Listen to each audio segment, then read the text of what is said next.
All right, so I'll try to do this whole thing without being cynical, but it's way too easy to be cynical.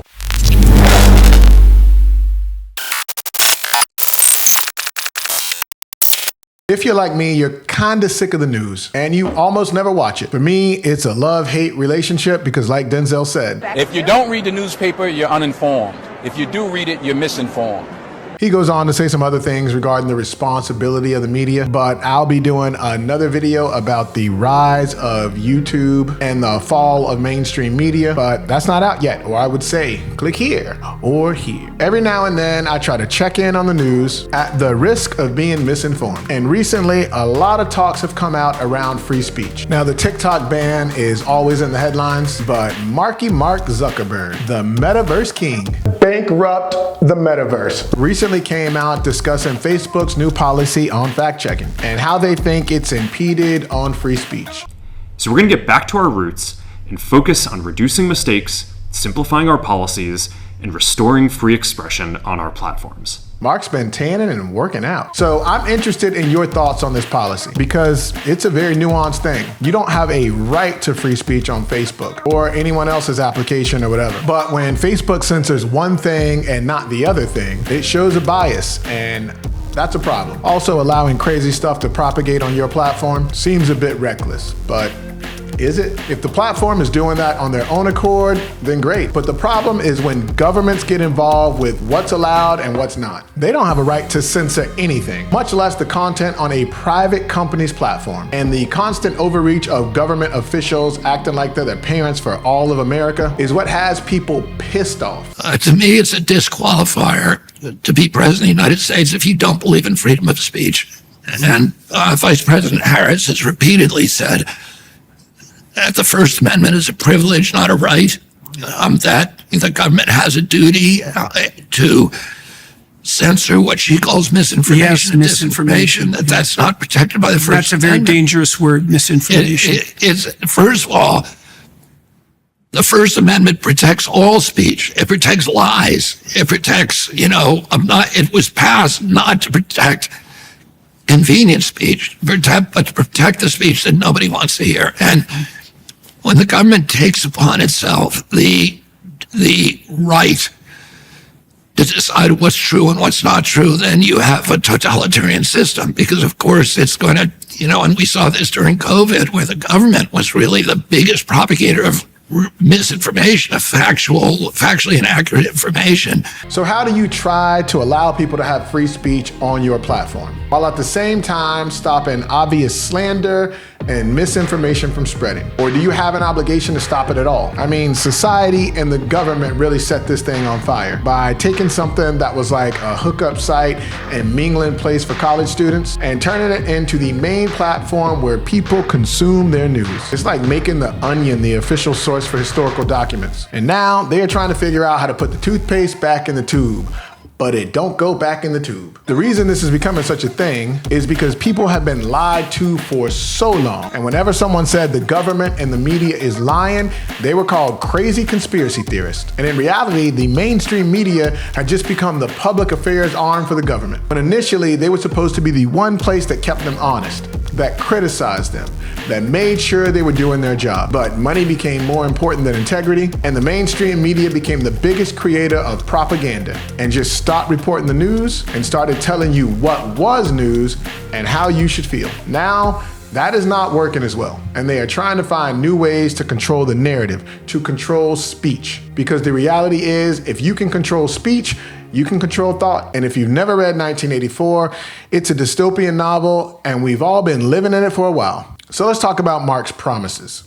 First, we're going to get rid of fact checkers and replace them with community notes, similar to X, starting in the US. Getting rid of fact checkers. I don't even know if this matters. I don't think anyone ever trusted fact checkers anyway. Instead of putting your trust in the news, you are putting your trust in the integrity of the fact checkers. And we've seen how well that works. Look at any election cycle, COVID, or even the wildfires in California. So fact checkers leaving, hooray. Now replacing them with community notes. This seems like a punt to me, where you are trusting the system that has lied to you to police the system that has lied to you. Trust is paramount, and once you lose that, nothing else matters. We're going to simplify our content policies and get rid of a bunch of restrictions on topics like immigration and gender that are just out of touch with mainstream discourse. Number 2, simplifying content policies, removing moderation around things that are out of touch with the mainstream discourse. I have to keep repeating that free speech is not a right on these platforms. So remember that. Whether they want to censor you or not, you don't have a right to say whatever you want on the bulletin board of a private company. And if people didn't put so much weight behind the things they read on Facebook, the world would be much better. How about we get information from reputable sources? If Dirty Doug in a basement in Colorado tells me that the militia is gearing up to stop Guatemala from invading the US, I'm not even going to make it to the end of that sentence. But if my old comparative politics and global security professor starts talking about the political unrest in Tunisia spilling over to Algeria, I'm probably going to listen to that. Honestly, I'm just happy he didn't say Overton window on this part, because I swear for a while it was like every news pundit on YouTube suddenly learned about the Overton window and couldn't help themselves from talking about it. People think these Overton windows. There's a concept called the Overton window. Overton window is the window scientists would call an Overton window of acceptable debate. The Overton window has shrunk so much. Number 3, a new approach to policy enforcement.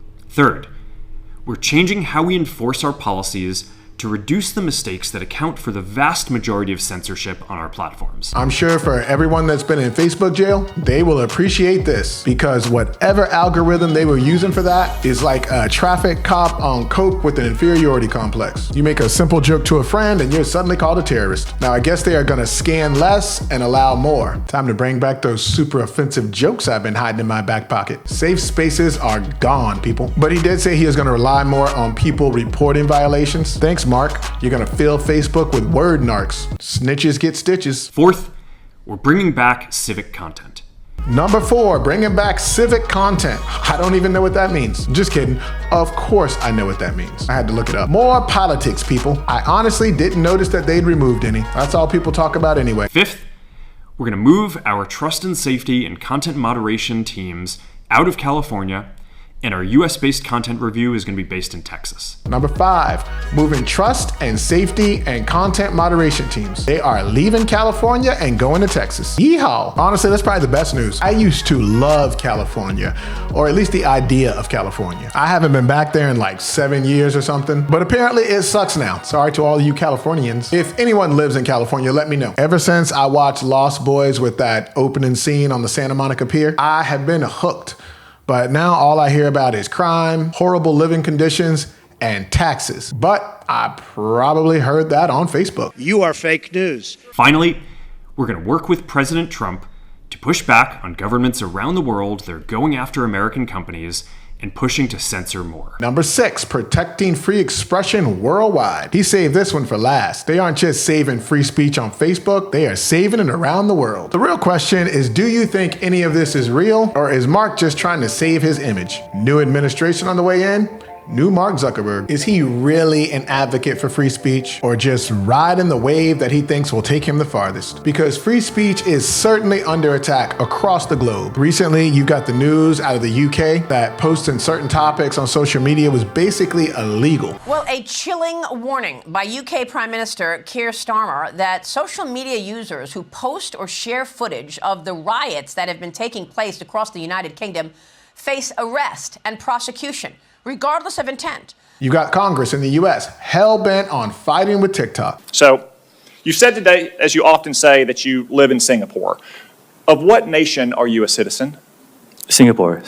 Are you a citizen of any other nation? No, Senator. Have you ever applied for Chinese citizenship? Senator, I served my nation in Singapore. No, I did not. Do you have a Singaporean passport? Yes, and I served my military for two and a half years in Singapore. Do you have any other passports from any other nations? No, Senator. Some breaking news for you on TikTok, and the US Supreme Court has ruled that it will be banned from Sunday. The court's ruled there. That was following TikTok's challenge to a law that would force the sale or ban of the app in the United States. But how important is free speech? Not just on these platforms, but in general. I don't think free speech is a right among other rights. I don't think there's any difference between free speech and thought. And it has to be free, because if it's not free, it's not thought. So imagine mostly you have to think about hard things, because why think? Otherwise, if everything's going all right, you don't have a problem. when you have a problem, you have to think. And if you have a problem, the thinking is going to be troublesome because you're going to think things that upset yourself and upset other people. It's part of the necessity. It's part of what will necessarily happen if you're thinking. I just want to repeat. Yeah. You said something that just stopped me. Sorry, because I Yep, actually stopped me so completely cold Yep. that I missed a little bit of what followed. I just want to repeat it. There is no difference between speech and thought. I believe, and I think our founders also believed, that free speech is the basis for humanity. And there is no other right more important. So with that said, there is no price too high for freedom. To live, and I mean to truly live, is to be unencumbered by the opinions of others. And while in a civilized society, we agree to abide by certain rules and laws, it's just an agreement to keep things civil. In reality, laws are not real. So the idea that someone could moderate the words you say, which again is to moderate the words you think, is insanity. The reality is to live free, it comes with inherent risk, and you just have to accept those. Things will never be completely safe. Things will never be completely nice. The cost of free speech is everything, because everything hangs on the single idea that you are allowed to say, think, and believe whatever you want.